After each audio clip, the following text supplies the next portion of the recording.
Hello and welcome to the Airbnb Superhost podcast. I'm Neil Harvey, your personal superhost. And if you're new here, welcome aboard. And if you're a regular listener, thank you for your support.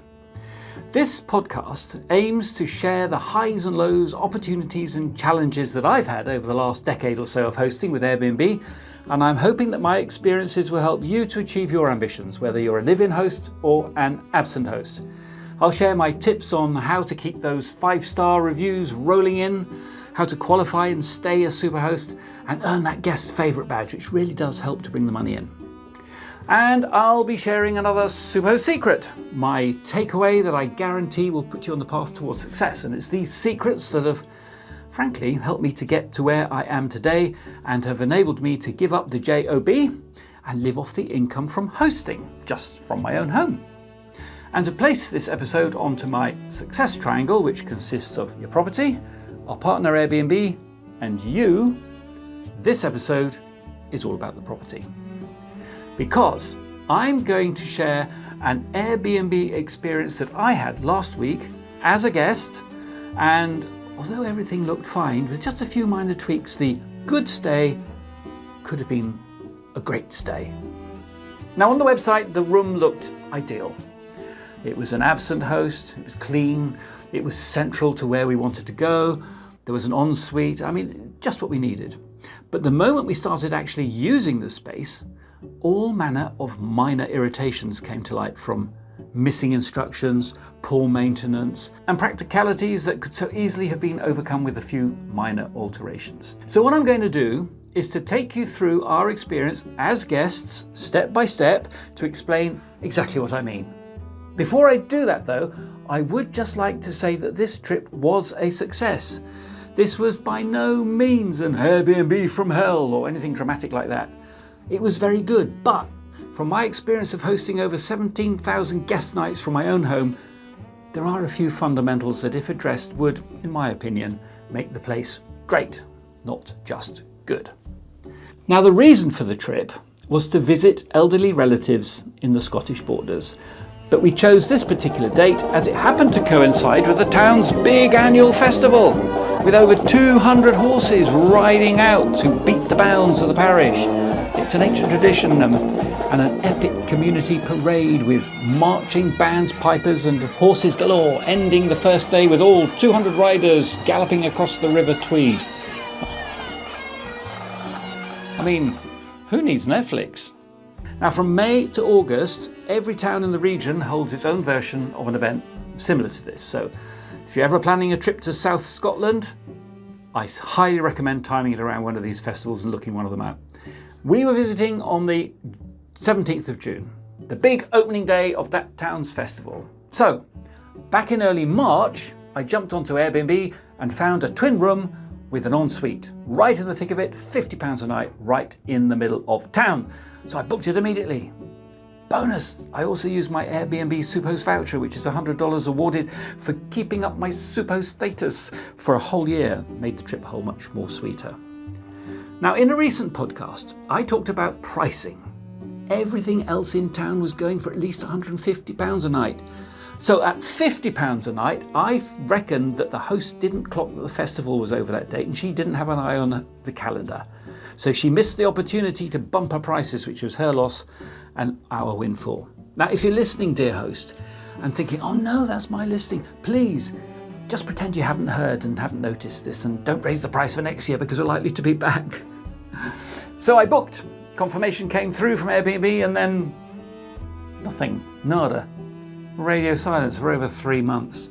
2 days before our trip, I still hadn't heard a peep from the host. Now, I did have the address and knew there was a lockbox involved, but the description also said, contact the host for joining instructions. So, a day before flying to Edinburgh, I messaged, looking forward to a stay at your property. Please could you send over the joining instructions? To be fair, she replied really quickly with the lockbox code and a description of how to find the front door, which was, as it turned out, hidden down a narrow alley beside a barber's shop. Very Airbnb meets Sweeney Todd, if you know the story.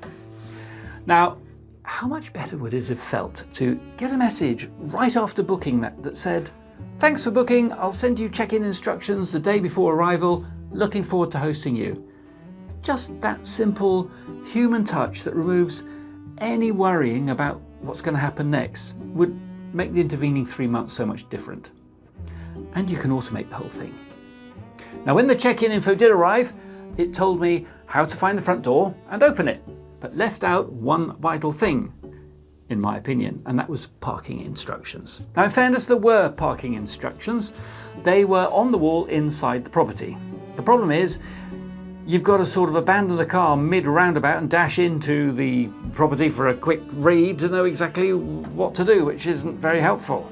So, pro tip for hosts, mention parking in your joining instructions, whether it's simply park on the drive, or there's a free car park round the corner, or don't even think about parking here between 8 o'clock in the morning and 6 o'clock at night because it's resident parking and unless it's Sunday. Just say it up front. Guests won't know. The fact that we arrived by bus was neither here or there. She didn't know that. Even so, mentioning the considerations about parking would have been reassurance that, you know what, this host knows what she's doing. Well, we made it. The room was tucked just behind one shop off the high street, and the first thing we noticed was how blissfully quiet it was once the door clicked shut. No traffic, no shouting, no midnight street parties wafting in. Absolute silence. Huge win!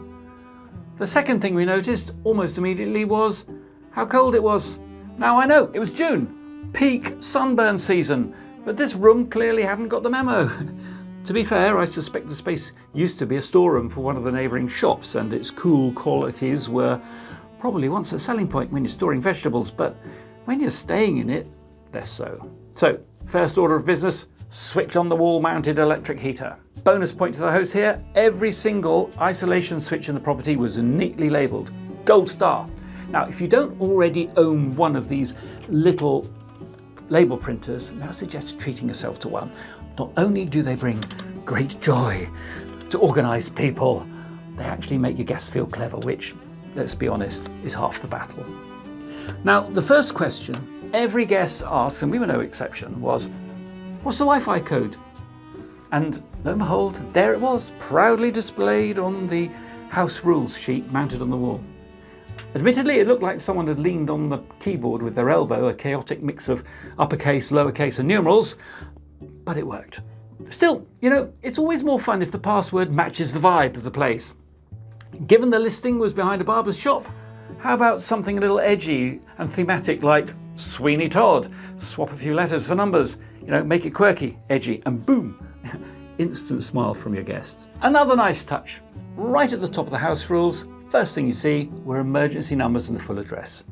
Perfect for anybody, especially overseas guests, who might suddenly need to call for help and they wouldn't have an idea what a postcode was even, yet alone what number to dial.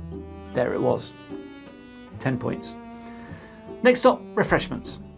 Bags down, and we were both in dire need of caffeine before plugging in laptops and pretending to be productive. Now, on the sideboard was an espresso machine, along with a little tin of capsules and assorted hot drink making stuff. One small hitch, neither of us had ever used one of these contraptions before. There were no instructions, no labels, no friendly push here. A simple QR code linking to a quick how-to video would have been perfect, but alas, after a bit of button stabbing and puzzled frowning, we abandoned the idea and reached for the familiar instant coffee sachets. But you know what? I fancied a tea. And here's what we found. 7 espresso capsules, 5 sachets of instant coffee, 1 capsule of milk, yes, just one, and 25 sachets of sugar because apparently sugar is life, and no tea bags whatsoever. Now, assuming that your guests are 2 of you and you're going to be staying there for 3 nights, 6 of each things might have been appropriate. So I decided to go and get some supplies. Fast forward, I returned with 50 tea bags because that's the smallest box the shop had, and a 2-pint bottle of milk, which brings us to the next issue, which was the fridge. Now, it was a mini fridge, and the door was the only place that a 2-pint container would fit. But the little retaining bar that's supposed to stop containers launching themselves onto the carpet every time you open the door was missing. So for the rest of the stay, every fridge visit involved catching the milk in mid-air like a slow-motion scene from The Matrix. Thankfully, the lid held firm, because if not, I would take my grandmother's words wisely, which were, if you spill milk, sell the car immediately. And frankly, the same goes for carpets. Recommendations: buy a larger fridge or make sure that the retaining bar is refitted. Your guests will thank you and the carpet will thank you, because trying to get rid of rancid milk from the centre of a carpet is impossible. So, drink secured, it was time to work, and I unpacked the laptop. And there was no table. There was just the bed. So, to be fair, that's why it's called a laptop. So I sat there with the thing on my lap, cross-legged on the duvet, setting everything up. But then my laptop needed to be recharged. So then we played the great plug socket hunt. We found 2 sockets hidden behind the headboard of both the beds. So cue the next fun activity, pulling the bed away from the wall and reaching down like we were trying to rescue a trapped kitten to plug in the power. Do you know, a simple extension lead with a socket bank placed beside the bed would have made all the difference and would have saved the daily ritual of fishing the phone charger lead back up from behind the bed every time it slipped down. Small detail, big impact. Next, wardrobe situation. There wasn't one, but credit where it's due, there were 3 hooks on the back of the ensuite bathroom door, and, bless the host, 3 coat hangers. Just enough to let the travel creases fall out of our outfits before heading off to treat the relatives to dinner. By now we'd been up since 3 o'clock in the morning, and our personal batteries were in need of recharge too. So it was time for a power nap. Down went the blackout blinds, very effective except for one problem.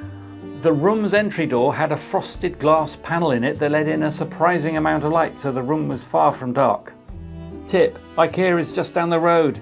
A stick-on blackout roller blind over that frosted window would have been a very easy fix. We managed to get some sleep, and 90 minutes later, post-power nap and refreshed, it was time to eat, spruce ourselves up and head out for the afternoon.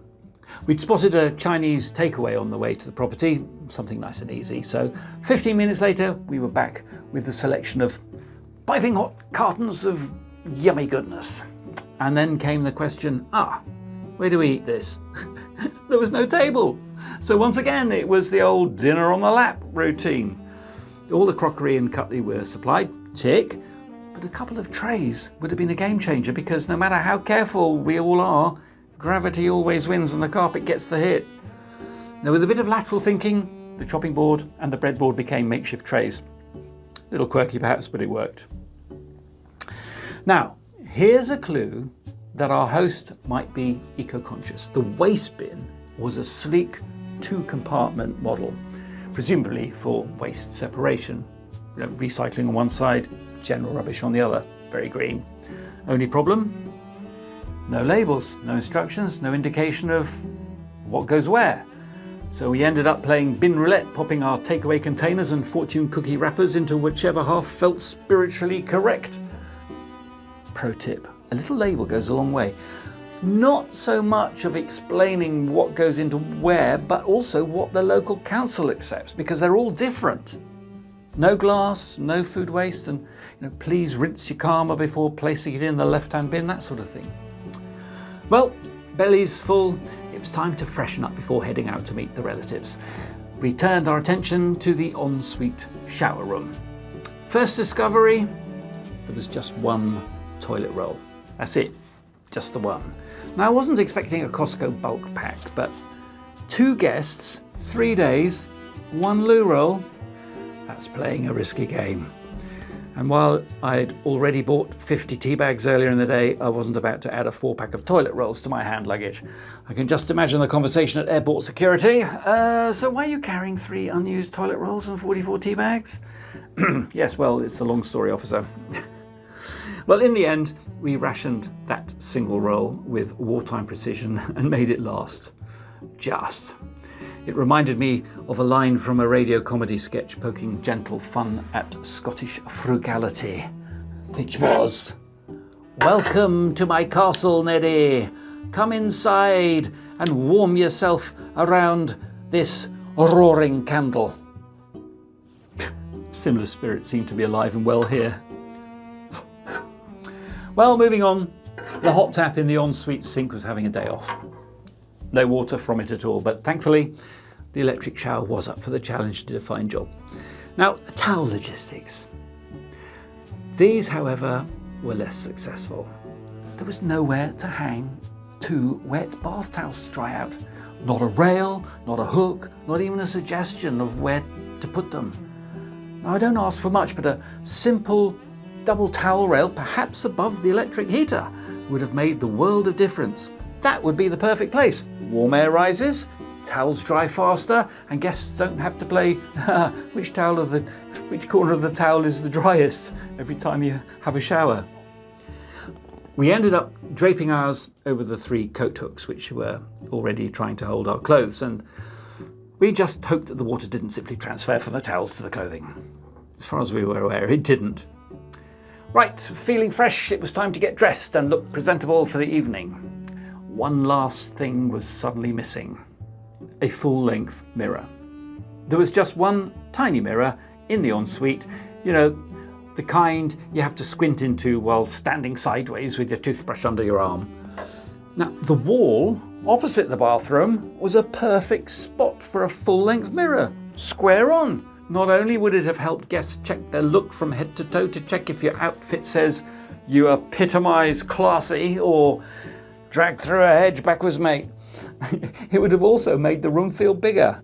Mirrors are magic like that. The evening was a great success. The relatives were delighted to see us. The restaurant food was solidly good, and we all caught up since last meeting up a year ago. Lots of laughs, lovely memories, and just enough drink to make everybody sentimental. And back at the Airbnb, we flopped into bed like contented Labradors. Well fed, family box ticked, and ready to finally catch up on the sleep we'd lost since 3 o'clock that morning. Lights out, sleep commenced, peace, until around 2 o'clock. I woke up needing a pee.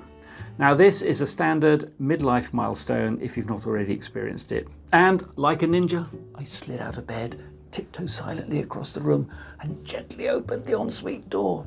I redefined the word stealth until I flicked on the bathroom light. Big mistake. The entire room lit up like a prison yard during a breakout. The ensuite light just poured into the bedroom like it was auditioning for a West End spotlight. And right on cue, the extractor fan kicked in with the same sound as a Victorian cart trundling down a cobbled street. Unobtrusive, it certainly was not. Now we were both wide awake, blinking in the harsh light, wondering what on earth had just happened to that serene bedtime bliss. So, dear host, a humble suggestion: install a second, independent, low wattage light, positioned so that it doesn't shine into the main room, or trigger the extractor fan. Because the alternative, without waking the other person, is doing your business in pitch darkness and hoping your aim is true. Now, A Shot in the Dark might work as a Hollywood thriller title, but in real life, it's just asking for trouble in a small ensuite. Now, I recognise that I've been particularly picky in recounting this experience. The stay was good, and I really would have no hesitation whatsoever to rebook again. It was extremely well located, amazingly quiet, and a great value Airbnb. But just addressing a few small oversights like unclear instructions, awkward lighting, a missing fridge bar, and the absence of conveniences like a table, perhaps a fold-down one would work, a towel rail, a full-length mirror, all these things can subtly but significantly impact a guest's experience. Now, nothing I've talked about is a major issue, but they added up, and nearly all of them could have been spotted and easily fixed if the host had simply followed my superhost secret that I expounded in a very early episode of my podcasts, and I'm going to reiterate it for this one. Here it is. Sleep in your own Airbnb for at least one night so that you discover these things before your guests do. Simple as that. And my limerick rhyme about this secret is as follows. A host with a welcoming face thought his listing was oozing with grace, but things weren't quite right, especially at night. If only he'd booked his own place. Well, that's it for this episode.